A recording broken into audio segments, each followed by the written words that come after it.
Olá, veja os destaques de hoje do Assembleia em Foco, segunda edição. Começou hoje o prazo para declarar o imposto de renda. Sabe quem precisa prestar contas e como evitar problemas com a Receita Federal. No Maranhão, ações e políticas públicas avançam no combate à discriminação racial. Nas praias de São Luís, o trabalho de salvamento é intensificado. E o alerta é para a prevenção e os cuidados com o mar.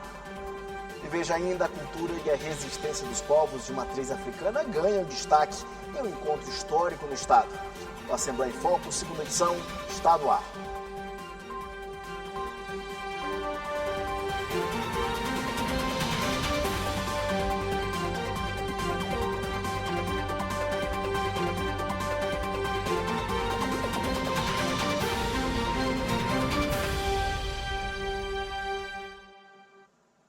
Começou hoje o prazo para a entrega da declaração do imposto de renda.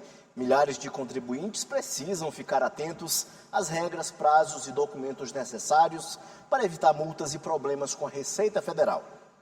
Quem recebeu rendimentos tributáveis acima de cerca de R$ 33 mil é obrigado a prestar contas com a Receita Federal. De acordo com este delegado da Receita Federal, é importante ter atenção às informações necessárias, que devem constar no arquivo. O cidadão ele pode utilizar a ferramenta disponível da declaração chamada pré-preenchida, onde a Receita Federal ela disponibiliza todos os dados, como informações de rendimentos, despesa com saúde, gasto com educação, todas essas informações já na pré-preenchida, né? Então ele já vem automaticamente, povoa a declaração, ele pode tem que conferir essa informação com que ele recebeu da empresa de forma de rendimento, com que ele tem de comprovante de pagamento das despesas médicas, verificar se está tudo certinho e transmitir a declaração. O contribuinte que não declarar está sujeito a penalidades. Se ele está obrigado a entrega da declaração e não fizer dentro do período do prazo de entrega, que se encerra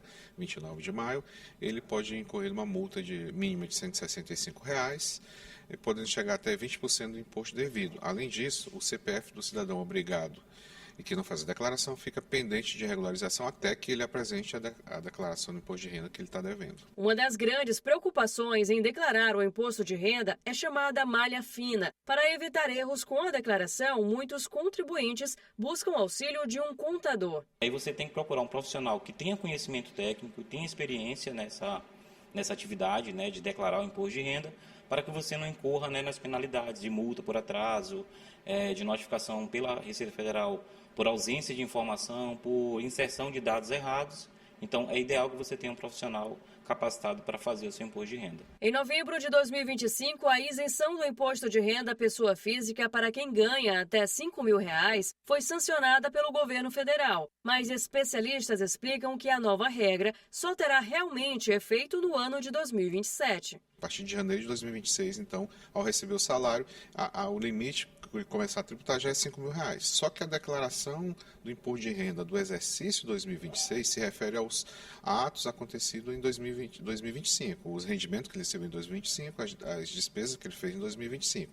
Para esse ano ainda é a tabela antiga. Então, essa isenção de 5 mil ele vai ter reflexo no ajuste de 2027. Segundo o contador, o processo também teve uma outra mudança, que é a restituição automática, possibilitando a devolução de valores para quem não é obrigado a declarar o imposto de renda, mas teve valores retidos. O que a Receita Federal fez? Ela mapeou essas pessoas e ela disse o seguinte: olha, a partir desse ano, você que teve retenção, mas não é obrigado a declarar imposto de renda, nós vamos devolver o valor para você de forma automática, desde que seja um contribuinte de baixo risco, que é aquele que não oferece risco para a Receita Federal de sonegação ou não tenha outro rendimento que a obrigue, de fato, a declarar o imposto de renda, e que em 2025 ele não declarou imposto de renda, mas ele sofreu retenção. Para os casos gerais, a Receita Federal informou que neste ano vão ser realizados 4 lotes de restituição. O prazo final para entregar a declaração do imposto de renda será até 29 de maio. O Dia Internacional de Luta pela Eliminação da Discriminação Racial é mais que uma data no calendário, é um marco de memória, resistência e alerta contra as desigualdades que ainda persistem.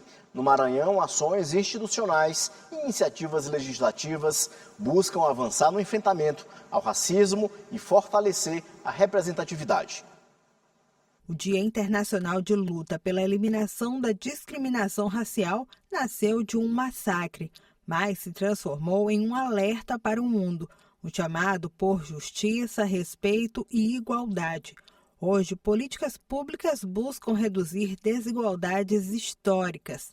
Aqui no estado do Maranhão, essa data ela dialoga diretamente com os anseios dos movimentos sociais, dos movimentos quilombolas, dos movimentos negros que existem aqui no nosso estado. É importante preceituar, por exemplo, que aqui no Maranhão nós temos vários equipamentos voltados para a proteção e promoção de direitos da população negra com esse viés antidiscriminatório. No Maranhão, ações vêm sendo fortalecidas para enfrentar o racismo e valorizar a população negra. A Superintendente de Valorização Cultural destaca que a própria estrutura da Secretaria de Igualdade Racial passa por um processo de reorganização. A partir dessa nova estrutura, a CI tem aí mais possibilidades de avançar nas políticas públicas, políticas afirmativas, políticas relacionadas ao fortalecimento institucional e, claro, o combate à discriminação e fazer com que as pessoas tenham uma melhor qualidade de vida. O combate ao racismo não acontece só nas leis e nem nas datas oficiais.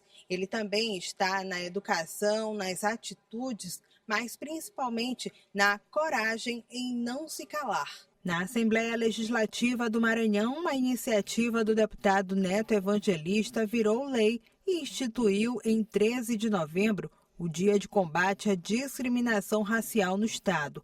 A Lei 12.702/2025 é inspirada no livro O Crime da Baronesa, do desembargador José Eulálio Figueiredo, que relembra o episódio trágico de 1876 em Grajaú, quando negros escravizados foram brutalmente assassinados.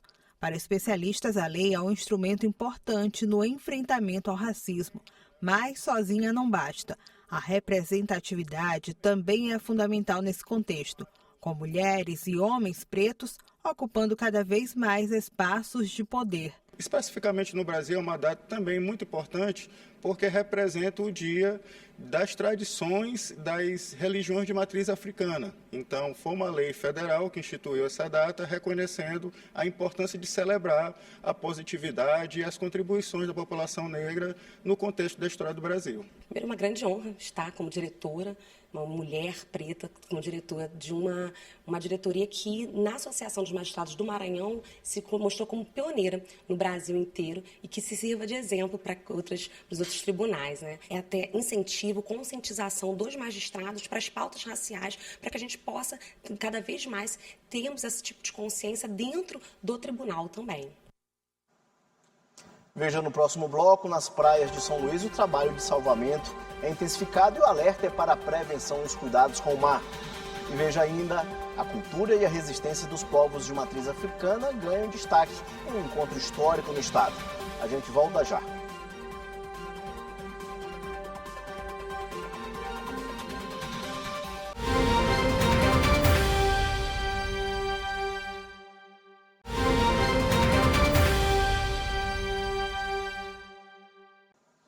Mesmo com o período chuvoso, quando as chuvas dão uma trégua, a praia é a opção de muita gente para aproveitar os dias de calor em São Luís. Com o aumento do movimento, o trabalho de prevenção e salvamento foi reforçado.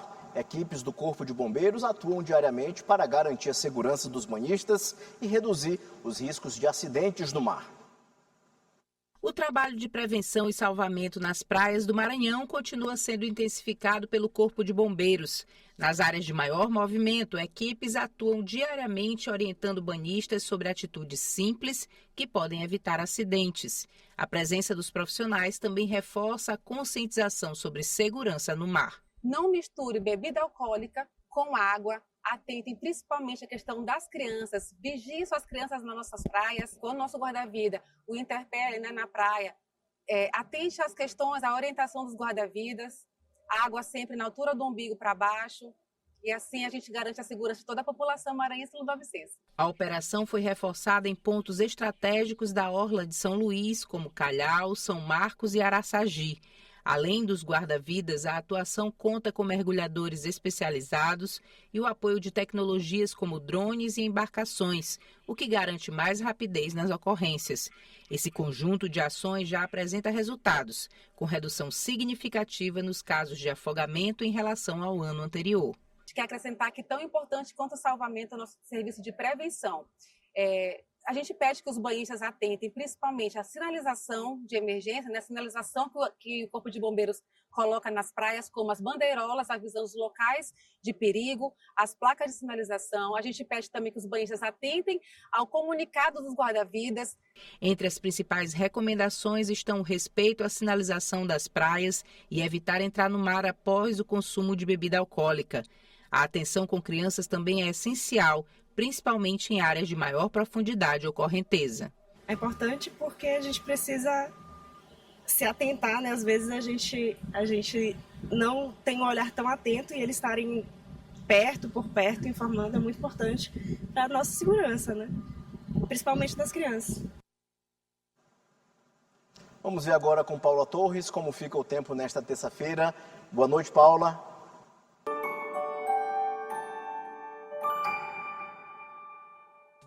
Olá, boa noite para você que está nos acompanhando na Assembleia em Foco, segunda edição. Seguimos acompanhando aí a previsão do tempo aqui no jornal. Vamos ver como fica amanhã, terça-feira, na capital, em alguns municípios do interior do Maranhão. E antes de falar das cidades, vamos ter atenção aí ao Instituto Nacional de Meteorologia, que mantém um alerta para grande parte do estado por conta das chuvas. Então é importante ficar atento aí. Vamos começar por São Luís. A terça é de tempo parcialmente nublado, tem sol aparecendo entre nuvens ao longo do dia e à tarde há previsão de pancadas de chuva com cerca de 8 milímetros aqui para a capital. A temperatura fica entre 25 e chega até os 29 graus e a capital segue entre as cidades em alerta. Já em Magalhães de Almeida, o tempo fica mais fechado, o céu fica nublado e tem previsão de chuva principalmente na parte da tarde.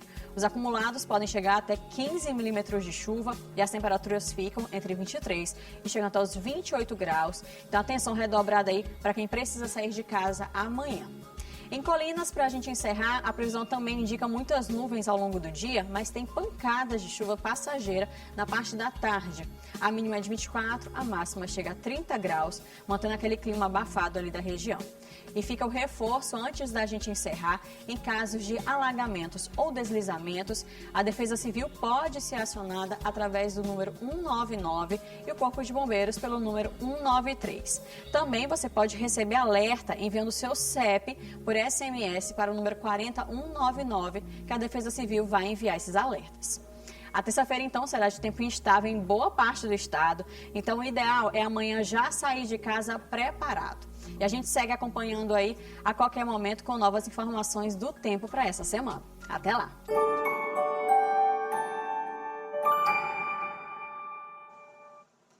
Você viu a previsão do tempo aí com a Nanda Fontinelli e não com a Paula Torres.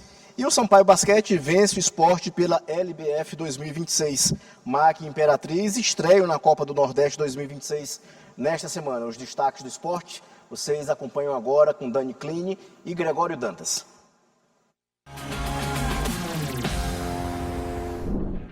Oi, Ismael, daqui a pouquinho tem um Dentro da Área aqui na tela da TV Assembleia. Eu, ao lado de Gregório Dantas, vamos te levar o melhor do esporte maranhense. Tem muita coisa pra gente abordar. A gente vai falar de LBF 2026. O Sampaio, no Costa Rodrigues, venceu mais uma, acabou atropelando o esporte no último fim de semana. A gente vai falar também de arco e flecha, tem maranhense ganhando destaque no cenário nacional. E tem muito mais coisa, né, Greg? É verdade, Dani. Olha, Ismael, a gente vai falar também muito sobre beach soccer. O Maranhão deu show. Aliás, a seleção brasileira deu show na Copa das Nações de Beach Soccer que aconteceu em João Pessoa, capital da Paraíba. Datinha, Bobô, Jim e Chicão Castelo Branco comandaram a seleção brasileira. E também vamos falar muito sobre futebol, Série D e Série C do Campeonato Brasileiro, além de, claro, Copa do Nordeste. Tudo isso daqui a pouquinho, às 8 da noite, a gente espera vocês. Até lá, gente! Até mais!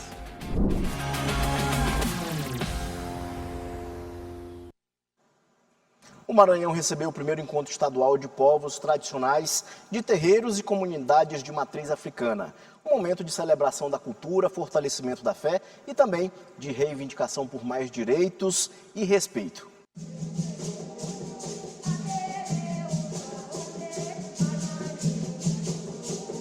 Realizado no Centro de Comercialização de Produtos Artesanais do Maranhão, o CEPRAMA, o primeiro encontro estadual de povos tradicionais de terreiro e de comunidades de matriz africana mobilizou representantes da religião afro de vários municípios, como Turiaçu, Imperatriz, Caxias e Bacabal. Francisca é filha de santo e representa um terreiro no município de Codó. Para mim foi muito importante porque é a primeira vez que eu participo, né? E também é uma forma da gente mostrar nossa força, nosso axé, para que acabe esse racismo de religioso que tem. Que as pessoas entendam que o terecô, a mina, o candomblé, não tem nada de mal. A gente só traz amor, a gente só traz carinho, a gente acolhe as pessoas na nossa casa, entendeu? E que acabe esse racismo religioso. O governador do estado, Carlos Brandão, esteve presente e celebrou a iniciativa da gestão em realizar pela primeira vez o encontro no Maranhão. O momento foi importante para valorizar os povos e as comunidades tradicionais de matriz africana do Maranhão e também para fortalecer a bandeira de combate ao racismo e à intolerância religiosa. O março a gente denominou aqui no estado o mês antirracista, né, onde a gente diz que religião é direito. Racismo religioso é crime, né? Então a gente fez uma discussão das estruturas de governo para se combater o racismo dentro das estruturas de governo, tudo isso com o apoio fundamental do nosso governador Carlos Brandão, que é sensível à causa, comprometido, quanto que ele vai estar aqui para receber uma carta do primeiro encontro, né? Então, assim, foi um encontro construído a muitas mãos e aqui efetivamente vai sair propostas muito interessantes que vai de encontro às demandas reais desse povo. O encontro também marcou um momento de reivindicações. Foi entregue ao governador uma carta com propostas de melhorias e ações voltadas para a segurança e promoção de direitos. O documento destaca a importância dos terreiros como espaço de preservação cultural, cuidado coletivo e promoção da dignidade humana. E reafirma a resistência histórica desse povo. O governo anunciou ainda a implantação da Casa de Matriz Africana, que vai funcionar na Casa Negro Cosme, na Rua do Giz, no bairro do Centro, na capital. Nós vamos fazer a implantação, né, dessa casa. Acho que é um marco. Nós já implantamos a primeira casa quilombola do Brasil. Nós tivemos grandes avanços também na questão da regularização fundiária. Nós também transformamos a Secretaria de Igualdade Racial em Secretaria Ordinária, que era uma demanda antiga. A gente teve essa conquista, a primeira casa quilombola do Brasil, ela foi inaugurada aqui, de forma que nós estamos tendo muitas conquistas. Representantes da Casa Civil e da Secretaria de Estado de Direitos Humanos e Participação Popular, além de demais autoridades, estiveram presentes. De acordo com o governador, o evento deve ser adicionado ao calendário oficial do Estado como forma de celebrar a cultura, ancestralidade e religião dos povos de matriz africana.